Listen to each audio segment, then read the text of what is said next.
Inside Story Uganda, real source of political updates. Mujja kulabako bomu gye bateze mu cabinet, mujja kulabako bomu gye bateze mu state house. Abantu balina man like me who breeds. Nabagamba ati fwe mu Baganda kasita egaali ekkuba nota bleedinga. Baga nti emukubye mafumira. Dangerous. Dangerous. Me talkative man like me. Nkubuli sijja kikola nkubenyondo n'enkutta. Kale utegeera. Bwateesa ne baga nti tukalwa omukolo gw'ekyankwanzi nga ne babalanda tamanyi. Babalanda yali amanyi kye byava. Mirenga tamanyi. Omukolo gw'ekya bad advisors was intended for me. Anyigireyo nannyini nsi. Nali nja genda naye. Baba mulageke ejogo eryo. Galubindi bali zijje kwano kumuyonga. Onyigiriza emyaka 8. Family yange yonna ne my family is correct. Abaana basomye bubi. No, mbunjo genda olunako lumwankozese. Ngokozesa ndi. Me politics kankubuliza. Mu politics you must have a choice. Yes. Hitira yagamba tinjagala kulumba gwanga nti ate Belgium eri neutral. Yagandi musoko Belgium eri neutral. Kati nje kuba contenders sofa be nakalaba mpagira muhozi. Misana tuku. Mwabogo sinza muwagira. Nzaitamale. Era na wandisa akatabo kange why I will vote muhozi. Nzaitamale. Openly sijja kuwagira ko ku president of BDU. Kati ofuga you will conscript me by force into your camp. Tukubagana paka mambi ya miaka 8. Tukubaganya miaka 8. Nzaitamale. Are you pro people over? Andi nkugamba. Bana Uganda ekibagala. One of the reasons why you should support something must be a selfish reason. Okay. When you are selfish. Bobango limu situation yechusa. Kati you never decided whether you would be a Muslim. Nanga I never decided. My mother a Muslim married a Catholic. Yeah. Yeah. Yes. Nze naliyonga kimuli alajabu awa Mirundi mwana mukazi mwalawe tewali ainange mwenyini kakati nava mukyala nga simusira tobinfugiramu ngongo muganda where did I apply? Yes, but when it comes to at this age of knowledge I choose so far bali bameka basatu Bobi Wine Lwabogo ne muhozi mpagira muhozi Lwabogo taliko yagamba taliko and I can predict it the way you know Lwabogo Lwabogo I like Lwabogo for one thing is a risky take 2026 politics is risky take 2026 agenda kujemba kula sezala when bwana akola ati Lwabogo will appear on the ballot I can put there my money I bet on this amuyita namukanga niyefula agizati but he has a reason why he is the richest person in Uganda. How has he accumulated that wealth and how, he cannot entrust his wealth to another person? Mukubira mungalo. He is a risky taker. He knows what he wants. Okusinza kumbera bana byona gye bayisema akaseera kanene myaka 3 agitugenda mwana eja NR ejena enge tukulembe ubuzibu tuyise era situddemu nga ate tukwasemo ho andi kankubuli let me tell you yechi kyakoze let me tell you let me give you an example tuyina kye tuyita precedent ti omusango omukadde gwe gulamulo pia yes politics is a name and money. Name and money. Politics, democratic politics is a name and money. And money. How can you explain that Kennedy, after his assassination, Kennedy's brother held a constituency for 45 years in America? How do you explain the fact that Bush Senior, just after 2 terms, his son came? How come, how do you explain that Clinton, the president, who was almost removed from power, he was haunted by the sex accusations on Lewinsky. How come that his wife was a presidential candidate? These are highly developed countries. Yeah, and democratic. How do you, when you go to India, this Gandhi did not value his contribution, but his friend Nehru named his children Gandhi. Many people don't know that the Gandhis are Nehru's children. They are not Gandhi's children. Not at all. Why do you say that after Nehru, his daughter, Rajiv Gandhi, and the Congress party, when Rajiv was assassinated, his wife, an Italian-born woman, they found themselves in Oxford, became the leader of the Congress party. The name matters, only one. You go to South Korea, the man who liberated the South Korea, General Park, the woman who visited here as president of South Korea, that's a tiny woman, is Park, the daughter of this one. Uhuru Kenyatta. Ani kubuli the president. President. Goba kitawo taina kyakoze. Goba toyina. You see, that's why your president kyatalaba. Museveni is overlooking one important point. Jeba muzanya. One, in order for your son to jump over your shoulders, you must leave a good legacy. Otherwise, people will be reluctant to vote your son if they fear to extend your administration. Nti Saliva e Brazil tamu limiti ya mukwata nabagamba wadon vaisi wange mukazi in Africa baliga nti mukazi we yabaga tamu enkwatidde mbadon vice president what if was they reward you as a continuation.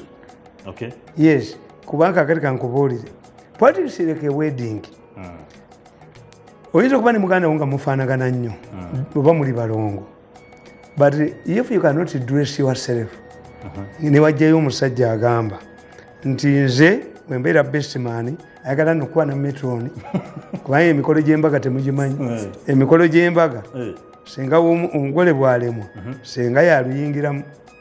Yes, metron bwe batakikolako na best man embaga efa. Nkubuulidde ati oyinza okujja wange nongambu abeere kikukuba embooko timukazi wange abeere metron ng'akumba n'ono. You don't know these things.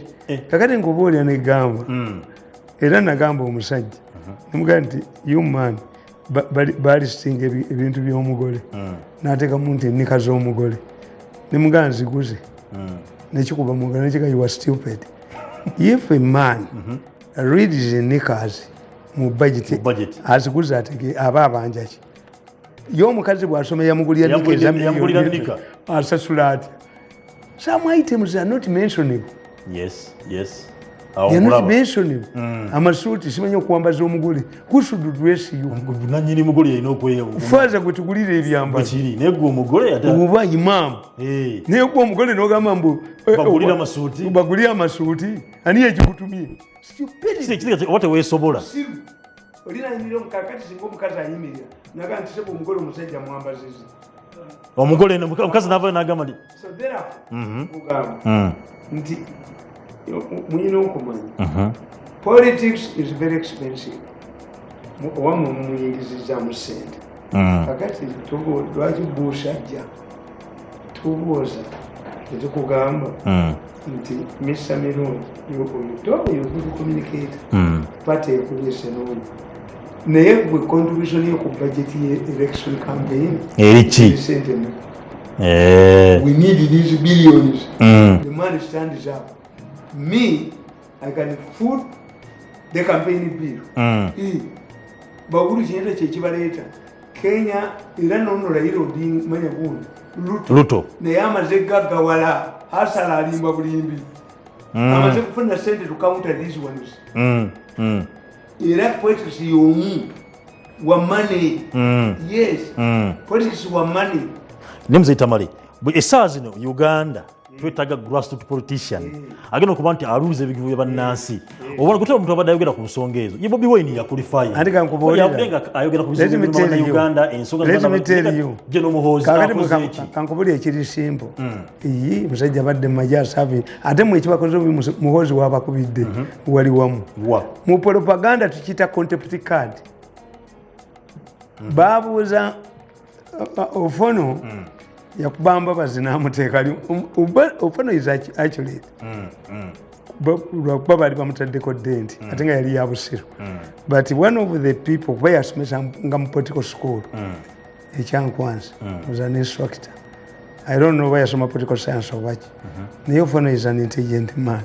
Ofono yasooka okuba babeesigyabo timalwa gulupu kakati Ofono nakubamba basi lwaki mubuuza ekibuuzo diro but Ofono has said this baba zinatunula bwa but who is Ofono tukita contempt card you ignore once a jigger if you bend to scratch a jigger in your toy you have recognize a jigger kakati mmwe yamuwozi yasirikidde the more you talk about him kati you have made him a contender katanaba na kuogera cannot keep quiet olaba yavudde onateka okwegana si atokyalinzeka kwenza si era tabirimu but why should he come out okwegana wacha obudde nga abyegana eno enda bakubira monitor nje malewo monitor this paper look what them daily monitor you started to walk with the talk. They are quoting opposition leader Mathias Mpuga you find this situation Mpuga was caught with somebody's woman in a lodge mama sasa musajja namukubesa simu mutwe naga bana Museveni agenda tumala Museveni ono naye ayogera mbana does he have the morals to talk he's only your politics kana oli ku malisi anti kubuli ate malisi Mpuga bamukwata this man can we trust an opposition leader who was caught up with somebody's wife in a lodge? What if he accompanies he goes to Europe he goes outside with a group of women? Are they safe? Let's go back to issue. Let's go back to monitor editors. I'm going to fight in monitor. And when I fight, I declare on you. Stop talking about wars. Wars will defeat you. We know the financiers, and I told the monitor people. The people who are financing you, 10 of them are behind the bars. Your source, a group where they were sent to monitor. Barrier centers are organized. Monitor you 80 money for organized. You cannot mention anything. Lie like an envelope. Lie like an envelope. Ayagala okufata kunamira katonda.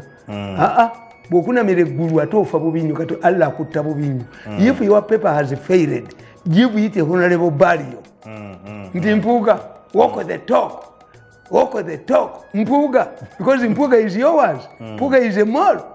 Yeah, I want the monitor to answer. Why is it that NRM did not sponsor a candidate against Mpuga and Mbidde? They stood in the same constituency. Ono omwana owa Hajati Boulevard yetekamu yekasente. Monitor people, you are serious. If you have a person who is called an editor, you go and find out why did Mpuga and Mbidde stand in the same constituency. And the NRM, do you think that the NRM that had elevated the Masakato state status could not sponsor? Monitor, Akidi. Two, I read the monitor's story yesterday and I laughed. They were saying that this woman, the Italian woman who was given the contract to construct the hospital, yes, has been given another assignment to process coffee. Yes. Why? Monitor should tell us, is it the woman who failed to construct, or your allies in the government who give you money? Your allies in the government who gives you money are the ones who changed the land titles. How can the government buy land from fraudulent people when you have due diligence? Yes, it's not the woman. Yes. The woman, in fact, the woman in parliament guaranteed this woman is smart. She's an international businesswoman. She told the government, guarantee my loan because I'm going to get money from the bank. It's not like you people who borrow, who mwabatereka sente mu bubokisi Christmas netuka ne mubuasa mwaba monitor. Mzee Tamale Mirundi bade baweddemu amaanyi. Era bakubye omukazi.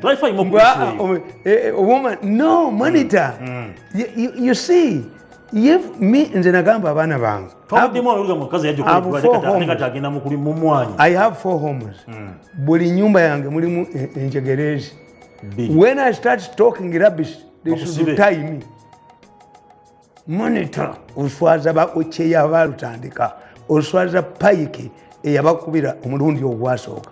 This is not the monitor the Wafulas had in the mind that you cannot even investigate. Yes, the woman. What if the woman has been given this business to compensate her because you are paying money?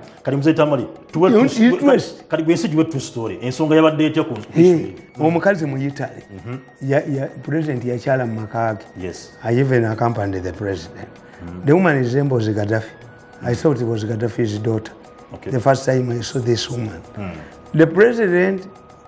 The woman told the president that the problem of your hospitals, the exit route is used by both.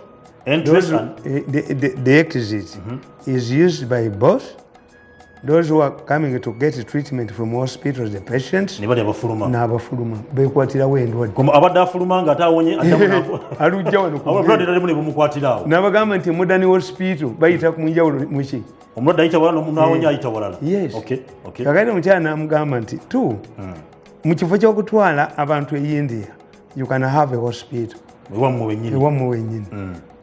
But that hospital was frustrated by Monitor allies, and I want to inform Monitor that the president recruited 30 younger people, medical doctors, to go to India to study, and each of them was getting $50,000 by semester.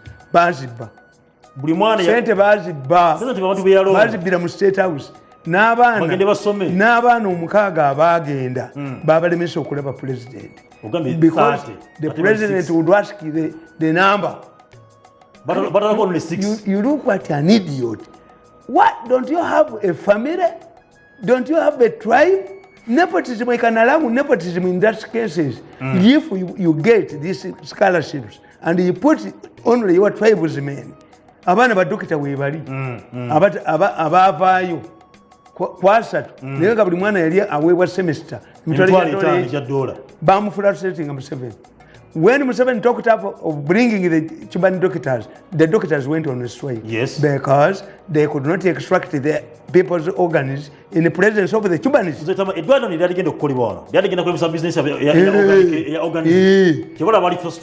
abaka ba parliament bagendayo ne babaleeta emisinde negakomone gasulani ago gaali gazanya katemba.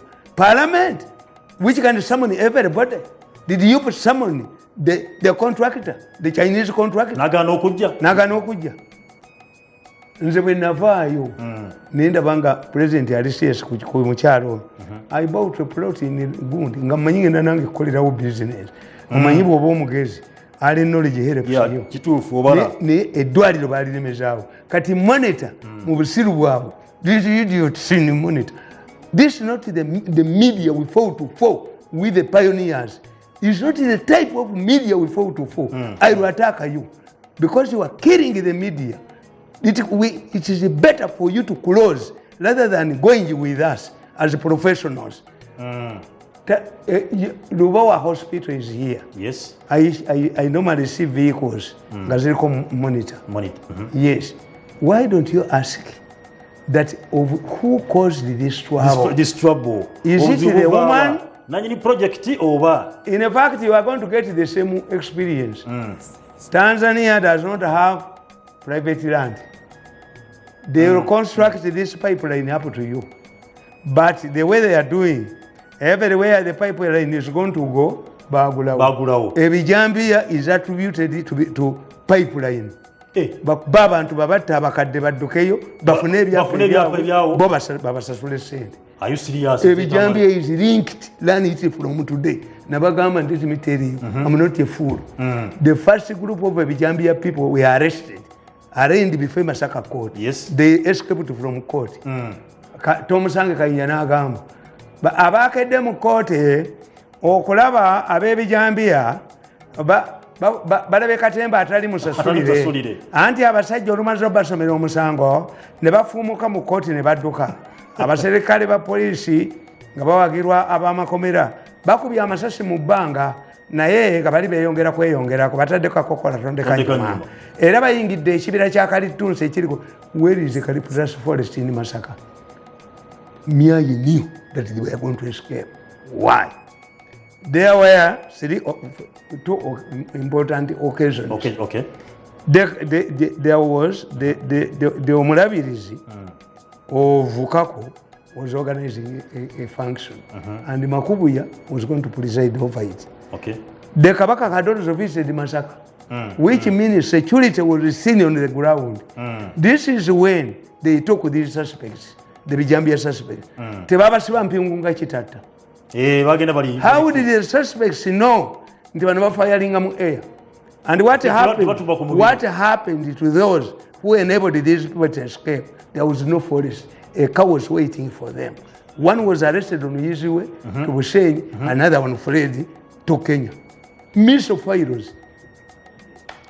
Yani organic case pipeline case baderese. Yes, it is a pipeline. Bakubatema bakumataka badukewo. Pipeline. Bagule byape. Bafune compensation. Pipeline ngeyitawo. Sente zina kubazaabwe bokka. Kuba bafuna omusajja yajja. N'alaba president. A businessman from Nairobi. N'amugamba nti me, I'm going to help your country. There were 300. Motoka za Uganda nyingi were donated by the Kenya to Southern Sudan. Why? We had failed to clear them at Mombasa port. Okay. So the man came and told the president, my first time to see Museveni quarreling, disagreeing openly with the late Murwana, Ulunaku. Sajja namugamba nti ngenda kukolera inland port ya Malaba. Ebintu byammwe mbibagire mu Mbaasi. Bisembeze wano. Oba bibalemedde wano ne bikola ki? Bibeeraawo. The president bought the idea. Then Murwana complained. Mayi balina trailers. Kakati trailer bw'oteeka ne train tebayinza giteekawo. Omusajja eyatta train bamuyita Kalamaji. Kalamaji yatta train. Kalamaji yali manager. Nakola ekyomutawaana. Bamukwata ne bamukyajinga corruption. Kalamaji. N'abuuka mu bbaasi y'eruzira. N'agenda ewe nayo ekyebiwandiiko byonna naye reporting eruzira. Kalamaji. Ye musajja yabuuka mu bbaasi y'eruzira. Tekibangawo. Kalamaji. Yes. Kakati omusajja Murwana agaana okuba nti bayita trailers zijja police kyakola. Yes. Kakati omusajja n'addayo Nairobi. He rang me because he saw me in the meeting. He rang me. He took my phone. Nsimanyira abantu. Nengenda e Kenya. Nangamba wammwe sigenda kudda. Omuntu yansabye $1 million bwengeza n'enze yange besase mu mutwe. Badduka ebisinde genda obuuze Seiko. Asiki Seiko. Seiko sola agimanyi bulungi. Musajja mukulu yayina ekyapa. Bamulumba kiro. Bamuba embigo. Bamuteeka ku ekyapa ne bakimuggyako. Bagenda kuzimba. Ekyemalaba. Omusajja nga nti ewammwe sikyadda. Ewammwe sikyadda. Pulezidenti wammwe ayogera bulungi. Naye ayina emisege. The man ran away. Kakati we're talking about Katumba Amala is talking about Eyebu Sabala bagule mu Buganda Land Board eno bajiga waliwo ne gundi yaliwo proposal okupanga nti bakola port era ebukasaawo ewaffe mu gumbi weyogerera bukasaawo Kirinnya basengulewo abantu gwe nkugamba anti Buganda Land Board kati eyo standard age rero when you read my book the new book ekipya how mafia has undermined Museveni's government focused umeme mbibatiddemu byonna tubuli polisi y'Omuseveni yonna bajja kubye eggwanga lyali badde wala nnyo. This is why mpagira standby generator tibanaabamanya nti buno buli mu meeting obundaba kano mwekali kakano nkalaba kano mwekali kano nako mwekali nkalaba wano nako mwekali nankosaamu mwali ne profesa wuno omulaba bali 10 omu babiri basuzu tia 10 abali mu meeting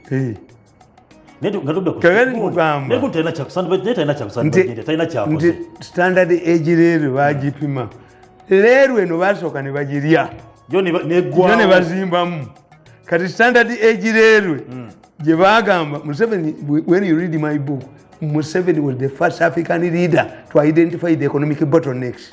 Ewe tebiriyo olaba agambye mbu bagenda kuwabira flyovers amonga ekyali kimutwaza kyali amonga ekyali kimutwaza kyali Sseggo n'adduka emisinde agenda akulira evira ne Mandela akomewo 20 billion ez'evira park.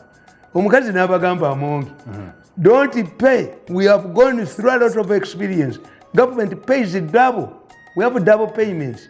These people don't pay until we identify the real owners of that land. Sseggo nangaduse nembabuze Sseggo ne yali asambye ddi omupiira Mandela n'akomawo yali awummudde n'akomawo lwa ssente ezo era kati Mandela ya president sente 20 billion ate okozesa mmeka calculations kozesayo ebibiri ogulega nagaŋŋaŋŋanga gagende galya gasirwa gagwago okukwata essente ezo. Ekyalo ky'abalwadde y'ennimiro y'omusawo y'ebbanka y'omusawo.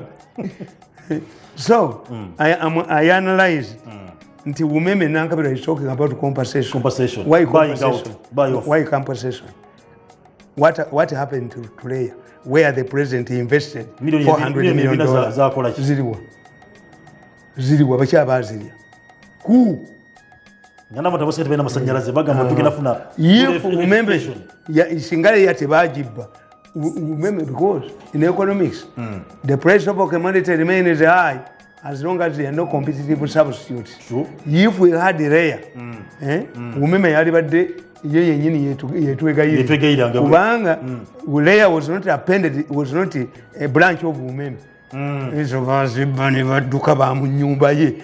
Omulabe wa Bayibuli Museveni emutuukiddeko ddala, omulabe w'anaabanga bwa mu nnyumba yo naye bakisuule mwe mukisuule bo balowooza mbu bakisuula Museveni yagwa. Abantu babeepikira, mulimu abantu ababeera mu kkanisa nga babuulira naye nga tebamanyi timulimu abaganda naye singa ettaala ezikira tumuyoolayoola wano netumuyolerawo mumanye ekiri mu Kampala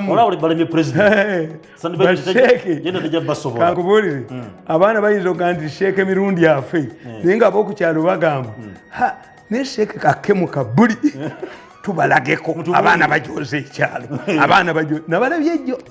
Somebody said, had the audience of saying, in all of these years we have been in the power, we don't have a modern hospital.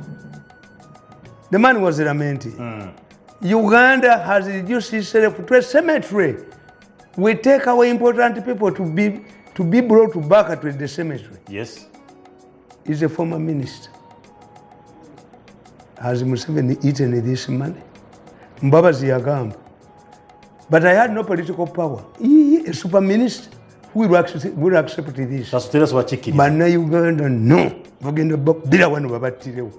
Bagenda ba nze mbabuulira. If you have a chance of one of you who can be marketable mu marketing instead of fighting, nabalabyenga bagamba. By the way, naye muhozi nakamuwadde. Nze simulabangako naye namuwadde akaddomo. When he went to Kigali, and they met Kagame 1-to-1, who was there? Did the father participate on Zoom? No, that's important. The family must have been involved. The family, did he go did Muhozi go to Kigali to ask for milk, the price of milk, on national issues? Why do you want? How, in what capacity would you, younger man, be going? Was it a representation of two families? Arrogance, stinking arrogance. Muchiwe, baba bire wana imigo mujirabu. Nagenze nentunulira. Nti ngenda nemba tunulira nemba laba. Nalabye group eri ewasale. Nti ya Nuupu. Abana. What happened to poor youth? Bumwaba wa sente. All of these people have been crossing nemba wa sente. It depends.